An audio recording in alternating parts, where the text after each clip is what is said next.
I have served as a pastor for 14 years, and I've been working in Washington, D.C. at the United Methodist Office, Public Policy Office for 15 years. And I have a confession to make.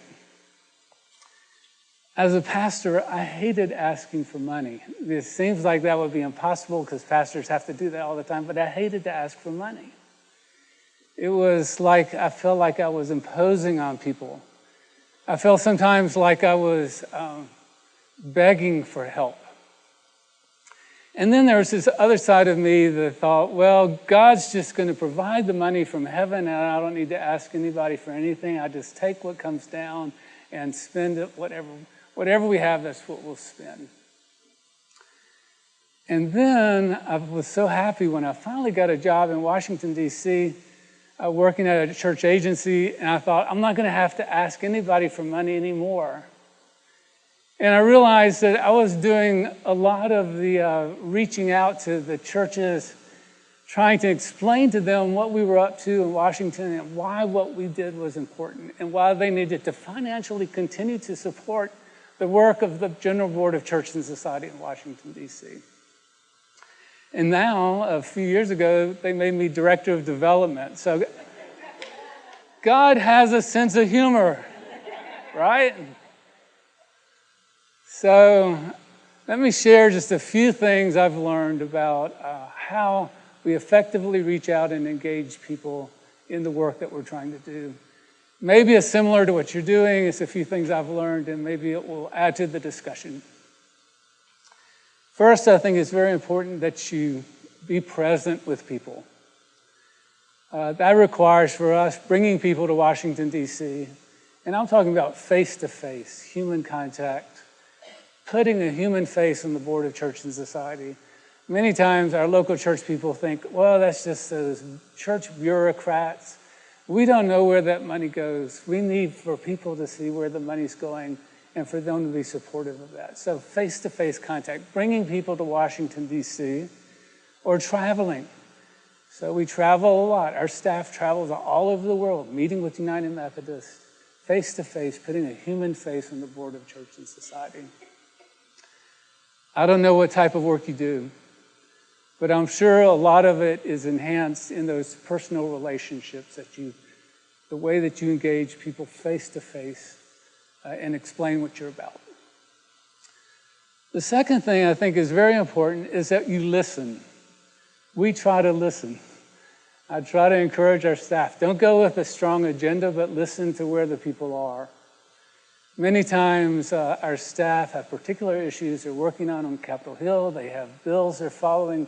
They're anxious to get people mobilized to address these bills. It's hard for them to rein it in and say, what's going on with you? What are the most important things in your area? But we try to do that. We have a great example of that. A woman in Mississippi, a local pastor, we're trying to get her to work on healthcare issues.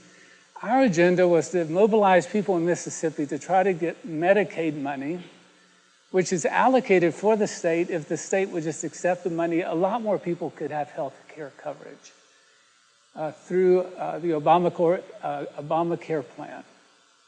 The money's sitting there. 22 states still have not accepted the money. Mississippi is one of them. But the pastor, in talking to her local church, realized that that's not where their hearts were. They wanted to address health concerns from their perspective, which means dealing with diabetes, dealing with blood pressure, dealing with very basic things. And what they wanted to do was host healthcare clinics in their church, invite people to become a part of this, check in with one another, and build better health. That's where the pastor started. And fortunately, our staff were able to listen, hear their concerns, and support them where they were at.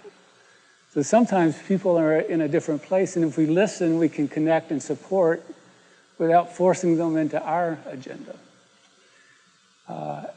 It's exciting now to see the same people who have started these 8 different clinics, or clinics in 8 different churches, healthcare clinics, are now mobilizing. They're realizing we need the Medicaid money. This discussion has come up now, and now they're beginning to advocate in Jackson to try to get this money. So we need to be face-to-face, we need to listen. The third thing is cast a positive vision. I had a guy from West Virginia come and visit us in one of these face-to-face meetings. We were doing a training event for regional church leaders. And he said, I wish you guys would talk more about what you're for and not always what you're against. Now, you know how it is when you get criticized, especially publicly. It's easy to get your defenses up and to say, he doesn't know what we do. He doesn't know the big picture. He just got here the very first day. He's telling us how to do our job. This is my reaction, right? Until I was able to go home and allow this to process a little bit and to realize he was trying to offer a positive critique. And for some reason, we were coming across as an agency that talked more about what we were against than what we were for. I think almost anything we say, any message we try to get out there can be cloaked in positive language rather than negative language and be more effective. So if there's a theme for today, I would say make your yes, yes. Say yes to yes. Say yes to yes. Now, there is a place for no. Certainly, there are times when capacity demands we can't say yes to everything, right? Working with youth need to know boundaries, and sometimes that requires saying no to certain things. I think that no also can be a defensive mechanism. Out of fear, we say no rather than slip into something we're not sure what we're getting into. On the other hand, yes can be so open-ended. It's a beautiful idea to think of, rather than standing against war, standing up for peace. See how open-ended peace is? Instead of standing against poverty, standing up for a world where all people are able to flourish and reach their full potential. You see how the language change is more inviting? It invites people to want to be a part of a movement that's doing this. I think yes leads to movement. I think no can lead to a sense of community in some ways, but as you associate with people who say no. Unfortunately, I have to admit, as a pastor, I see this many times. People associate the church with the no, with the rules, thou shalt not, thou shalt not. The church is like the no-no people. No, no, no. We need to be the yes people. And all of us working in connecting with important ministries locally, service activities locally need to be yes people, lifting up a positive vision. So I do work with the Imagine No Malaria Campaign. And the campaign is committed to raising $75 million to fight malaria, to end deaths and suffering from malaria, along with many other groups, including the U.S. The federal government gives more to fight malaria than anybody else in the world. So we're partnering with other groups. We started off with a grant from the UN Foundation. It was $6 million. That $6 million allowed us to say, not a dollar that you give goes to implementing this project. None of it goes to salaries. All of it goes to the field in Africa, helping interventions. People get bed nets. People get medicines when they're sick. People drain the swamp so the mosquitoes don't have a way to breed. So we were able to do this because of that $6 million. Over the first couple of years, we had pretty good success, and we got it up to about $15 million. And then we stalled. And for the next 2 years after that, we raised $5 million. So they gave us $6 million. Our goal is $75 million for 4 years, and we've only gotten up to $20 million. it really looked bad. And the UN Foundation, honestly, they legitimately had questions about you're missing your targets. What's going on here? Eventually, we just ran out of money.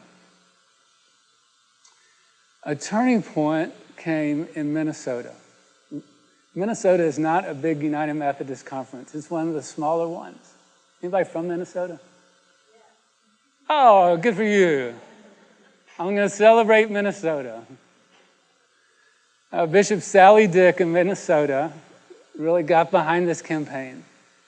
And she got all of the district superintendents behind it. But even better, she hired a young woman from Arkansas, Leah Williams. Leah had been working with this campaign in New Mexico and Texas and had good success. She knew the message.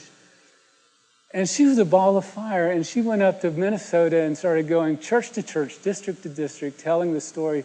We can help stop malaria. We can help end suffering and death from malaria. We can be a part of this great movement worldwide to save children under 5 from dying from a disease that's totally preventable and treatable. The only reason they're dying is an impoverished area. They don't have resources to keep the children from getting sick. Leah was amazing. And Minnesota responded, and their goal was $1.5 million, very ambitious goal for this small conference. You know, by the end of the day, they've raised $2.4 million. But what it did even more was it showed other states, other conferences, areas around the country, you need to get on board with this. This is an exciting opportunity for us to do something that will make a difference in the lives of so many people. Look what happened in Minnesota. That can happen in Arkansas. That can happen in Tennessee. That can happen in Eastern Tennessee, Knoxville. That can happen in Texas. It began the momentum rolling like a snowball effect. And so over the last 3 years, we've gone from $20 million to $66 million. We're so close to our goal.